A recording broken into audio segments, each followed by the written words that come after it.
Shri T J Vinod 11 minute. Sir,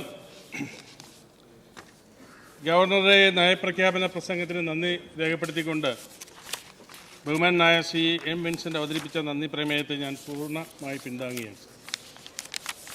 sir, ഇവിടെ Konni MLA അദ്ദേഹത്തിൻ്റെ പ്രസംഗത്തിൽ കോൺഗ്രസിൻ്റെ നേതാക്കന്മാരെല്ലാം BJPയിലേക്ക് പോകുന്നെന്നുള്ള വലിയ ഒരു പ്രസംഗമാണ് നടത്തിയത്. സർ, പശ്ചിമ ബംഗാളിലും ത്രിപുരയിലും എടുത്തു നോക്കിയാൽ കണക്കെടുക്കാൻ പറ്റാത്ത രീതിയിൽ CPMൻ്റെ നേതാക്കന്മാരും പാർട്ടി ഓഫീസ് ഉൾപ്പെടെ CPMലേക്ക് പോയ ചരിത്രം അങ്ങേക്ക് അറിയുള്ളതാണല്ലോ. എന്തോ അപ്പോൾ അത് അറിയാം. കഴിഞ്ഞ സഭയിൽ അംഗമായിരുന്ന നമ്മുടെ എല്ലാം സുഹൃത്തായിരുന്ന CC മുകുന്ദൻ ഇടതുപക്ഷ സഹയാത്രികനായിരുന്നു. അദ്ദേഹം BJP സ്ഥാനാർത്ഥിയായി പോയി. അൽഫോൻസ് കണ്ണന്താനം CPMൻ്റെ സമുന്നതനായ നേതാവായിരുന്നു.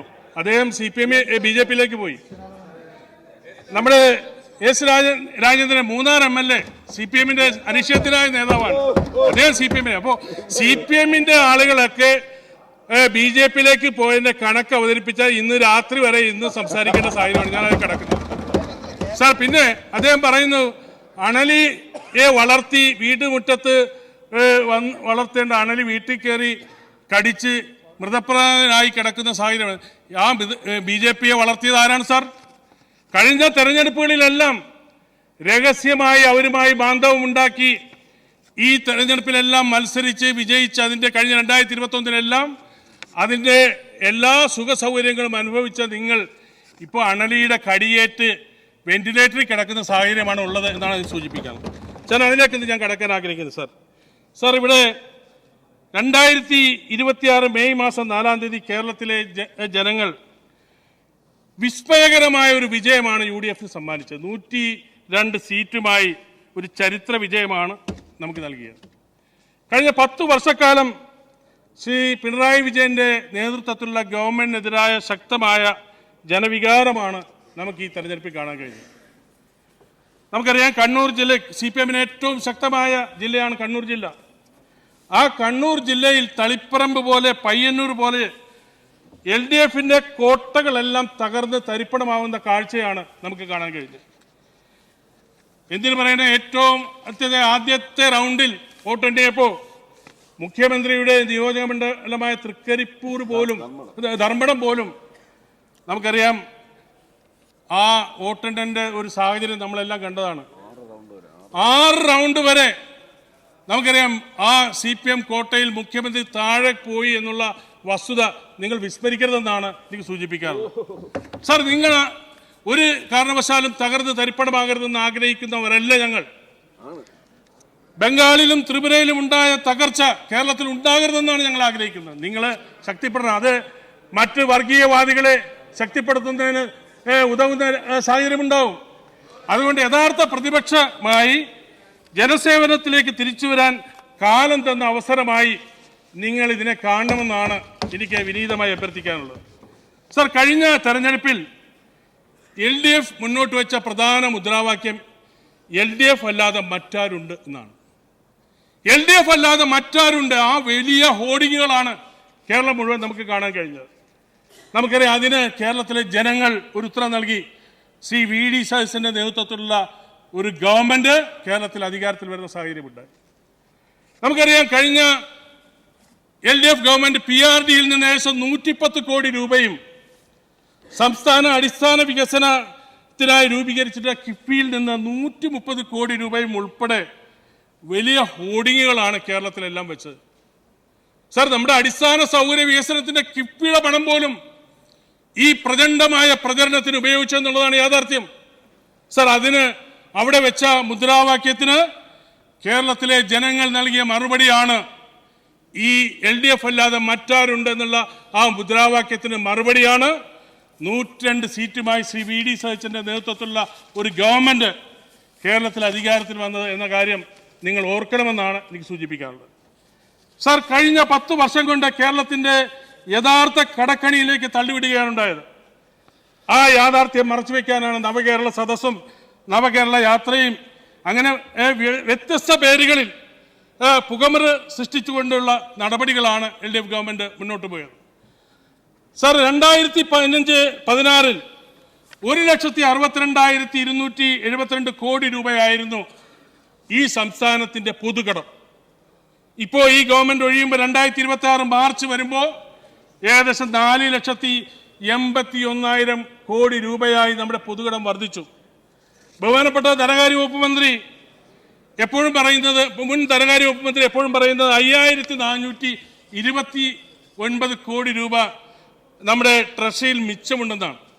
സർ, LDF ഗവൺമെന്റ് അധികാരം ഒഴിയുന്ന ഇതിന് മുമ്പായി കഴിഞ്ഞ 2026 ഏപ്രിൽ മാസത്തിൽ മാത്രം അന്നത്തെ LDF ഗവൺമെന്റ് 11,503 കോടി രൂപ കടമെടുത്തു എന്നാണ് അക്കൗണ്ടന്റ് ജനറൽ കണക്ക് പുറത്തു വന്നിട്ടുള്ളത്. സർ, ആവശ്യമായ പണം ഖജനാവിലുണ്ടെങ്കിൽ പിന്നെ എന്തിനാണ് കടമെടുത്തത്? സർ, അത് വ്യക്തമാക്കുന്നതിന് വേണ്ടിയാണ് ബഹുമാനപ്പെട്ട മുഖ്യമന്ത്രി നിയമസഭയിൽ പറഞ്ഞു, ഇതുമായി ബന്ധപ്പെട്ടൊരു ധവളപത്രം ഞങ്ങൾ ഇറക്കും. യഥാർത്ഥത്തിൽ ഈ സംസ്ഥാനത്തിന്റെ സാമ്പത്തിക സ്ഥിതിയെ സംബന്ധിച്ച് ജനങ്ങളെ അറിയിക്കാനുള്ള നടപടി സ്വീകരിക്കുമെന്ന് ഈ നയപ്രഖ്യാപന പ്രസംഗത്തിൽ പറഞ്ഞു. ഞാൻ അതിനെ സർവാത്മന സ്വാഗതം ചെയ്യണം. കാരണം ജനങ്ങൾക്കറിയണം കേരളത്തിന്റെ സാമ്പത്തിക സ്ഥിതി എന്താണെന്ന്. സർ, ഇത്രയേറെ സാമ്പത്തിക പ്രതിസന്ധി ഉണ്ടെങ്കിലും ദരിദ്രരും നിരാലംബരുമായ ആളുകളുടെ ക്ഷേമ പ്രവർത്തനങ്ങൾക്ക് ഒരു വിട്ടുവീഴ്ചയും ചെയ്യില്ല എന്നുള്ളതാണ് ഗവർണറുടെ നയപ്രഖ്യാപനത്തിലൂടെ ഇവിടെ സമർത്ഥിച്ചിട്ടുള്ളത് എന്നുള്ള കാര്യത്തിൽ ഒരു സംശയവുമില്ല. കേരളത്തിലെ എല്ലാ ജനങ്ങളും നേരിട്ട് ബന്ധപ്പെടുന്ന ഒരു വിഷയമാണ് ആശാവർക്കർമാരുടെ വിഷയം. നമുക്കറിയാം, ആശാവർക്കർമാർ അവരെ ഈ സെക്രട്ടേറിയറ്റിന് മുൻപിൽ ചരിത്രപരമായ ഒരു സമരമാണ് നടത്തി. 265 ദിവസക്കാലം നീണ്ടു നിൽക്കുന്ന സമരം. അവരുടെ ഓണറേറിയം വർദ്ധിപ്പിക്കണമെന്നാണ് അവർ ആവശ്യം മുന്നോട്ട് വെച്ചത്. മുഖ്യമന്ത്രിയുടെ ഓഫീസിൽ ഇരുന്നാൽ അവരുടെ സമരപ്പന്തൽ കാണാം. അവരുടെ പ്രശ്നം പരിഹരിക്കാൻ ഒരു നടപടിയും സ്വീകരിച്ചില്ല. അവരെ നമുക്കറിയാം, സ്ത്രീകളുടെ സൗന്ദര്യത്തിന്റെ ഒരു മനോഹാരിത കൂട്ടുന്നതാണ് അവരുടെ മുടി. ആ മുടി പോലും മുറിച്ച് ശയന പ്രദർശനം നടത്തി സമരം ചെയ്തിട്ട് പോലും ആ പാവങ്ങളോട് ഒരു കരുണയും കാണിച്ചു. അന്ന് പ്രതിപക്ഷ നേതാവായിരുന്ന ശ്രീ VD സതീശൻ സമരപ്പന്തലിലെത്തി അവരെ UDF അധികാരത്തിൽ വന്നാൽ നിങ്ങളുടെ പ്രശ്നം പരിഹരിക്കുമെന്ന് ഉറപ്പ് നൽകുകയും മുഖ്യമന്ത്രിയായി സത്യപ്രതിജ്ഞ ശേഷം ഉടൻ തന്നെ കൂടിയ ക്യാബിനറ്റ് യോഗത്തിൽ ആ പാവങ്ങൾക്ക് ഒരു ആശ്വാസം നൽകാനുള്ള നടപടി സ്വീകരിച്ചു. അതാണ് ഈ ഗവൺമെന്റിന്റെ മഹത്വം എന്ന് സൂചിപ്പിക്കാൻ ഞാൻ ആഗ്രഹിക്കുകയാണ്. അതോടൊപ്പം തന്നെ നമുക്കറിയാം, ആശാവർക്കർമാർ മാത്രമല്ല, നമ്മുടെ അംഗൻവാടി വർക്കർമാരുണ്ട്.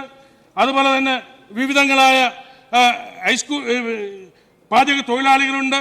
അവിടെ എല്ലാം വിഷയങ്ങൾ അഡ്രസ് ചെയ്യാൻ ഈ ഗവൺമെന്റ് തയ്യാറായി എന്നുള്ളതാണ് യാഥാർത്ഥ്യം. കഴിഞ്ഞ നിയമസഭാ തെരഞ്ഞെടുപ്പിൽ UDF വെച്ചത് 5 പ്രധാനപ്പെട്ട ഗ്യാരണ്ടികളാണ്. ആ 5 പ്രധാനപ്പെട്ട ഗ്യാരണ്ടികളും നമുക്കറിയാം ഈ നയപ്രഖ്യാപനത്തിൽ ഉൾപ്പെടുത്തി എന്നുള്ളതാണ് യാഥാർത്ഥ്യം. സാധാരണ പ്രകടന പത്രികയിൽ പറയുന്ന കാര്യങ്ങൾ അങ്ങ് പറഞ്ഞു പോകുന്ന നടപടിയാണ് ഉണ്ടാകാറുള്ളത്. അതിൽ നിന്ന് വ്യത്യസ്തമായി ആ പറഞ്ഞ കാര്യങ്ങൾ അണവിട വ്യത്യാസമില്ലാതെ നടപ്പാക്കാനുള്ള നടപടികളാണ് ഇന്ന് ഈ UDF ഗവൺമെന്റിന്റെ നയപ്രഖ്യാപന പ്രസംഗത്തിൽ ഗവർണർ ചെയ്തത്. ഇവിടെ KSRTC ബസ്സിൽ സ്ത്രീകൾക്ക് സൗജന്യ യാത്ര ജൂൺ മാസം 15-ാം തീയതി മുതൽ നടപ്പാക്കുമെന്നാണ് മുഖ്യമന്ത്രി പ്രഖ്യാപിച്ചിട്ടുള്ളത്. നമുക്കറിയാം, നമ്മുടെ നാട്ടിൽ പാവപ്പെട്ട സ്ത്രീകൾ ജോലിക്ക് വേണ്ടി ദൂരസ്ഥലങ്ങളിൽ യാത്ര ചെയ്ത് പോകുമ്പോൾ അവർക്ക് ഉണ്ടാകുന്ന പണനഷ്ടം, ആ പണനഷ്ടം തീർച്ചയായും ഒരു സേവിങ്സായി അവർക്ക് മാറ്റാൻ കഴിയുന്ന രീതിയിൽ ഈ സ്ത്രീകൾക്ക് സൗജന്യ യാത്ര ലഭിക്കുന്നതിലൂടെ കഴിയും. അതുപോലെ തന്നെ വിദ്യാർത്ഥികൾ, ആ വിദ്യാർത്ഥികളുടെ ആയിട്ടുള്ള ആളുകൾക്ക് സൗജന്യ യാത്ര കിട്ടുമ്പോൾ അതിന് ഉണ്ടാകുന്ന അവർക്കൊരു വലിയ പ്രോത്സാഹനം, അതെല്ലാം ഈ നയപ്രഖ്യാപന പ്രസംഗത്തിൽ നമുക്ക് കാണാൻ കഴിയും. പാവപ്പെട്ട സാമൂഹ്യക്ഷേമ പെൻഷൻ 3000 രൂപയാക്കി വർദ്ധിപ്പിക്കാനുള്ള തീരുമാനം എടുക്കും എന്ന് തീരുമാനിച്ചിരിക്കുകയാണ്. സാർ, നമുക്കറിയാം, നമ്മുടെ നാട്ടിൽ പ്രായമായ ആളുകൾ ഒരു നേരത്തെ മരുന്ന് വാങ്ങിക്കാൻ, ഒരു ചായ കുടിക്കാൻ അന്യന്റെ മുന്നിൽ കൈനീട്ടുമ്പോഴാണ് അവരെ സഹായിക്കണമെന്നുള്ള തീരുമാനം ഗവൺമെന്റ് എടുക്കുന്നത്. അങ്ങനെയാണ് ശ്രീ ഉമ്മൻചാണ്ടി കേരളത്തിന്റെ മുഖ്യമന്ത്രി ആയിരിക്കുമ്പോൾ 25,000 രൂപയിൽ താഴെ വാർഷിക വരുമാനം ഉള്ളവർക്ക് മാത്രമാണ് സാമൂഹ്യ പെൻഷൻ ലഭിച്ചിരുന്നതെങ്കിൽ അന്ന് ശ്രീ ഉമ്മൻചാണ്ടി എടുത്ത തീരുമാനം വാർഷിക വരുമാനം 1 ലക്ഷം രൂപയായി വർദ്ധിപ്പിക്കാൻ എടുത്ത തീരുമാനത്തെ തുടർന്നാണ് ഇന്ന് കേരളത്തിൽ 62 ലക്ഷം പേർ സാമൂഹ്യ പെൻഷന് അർഹരായത്.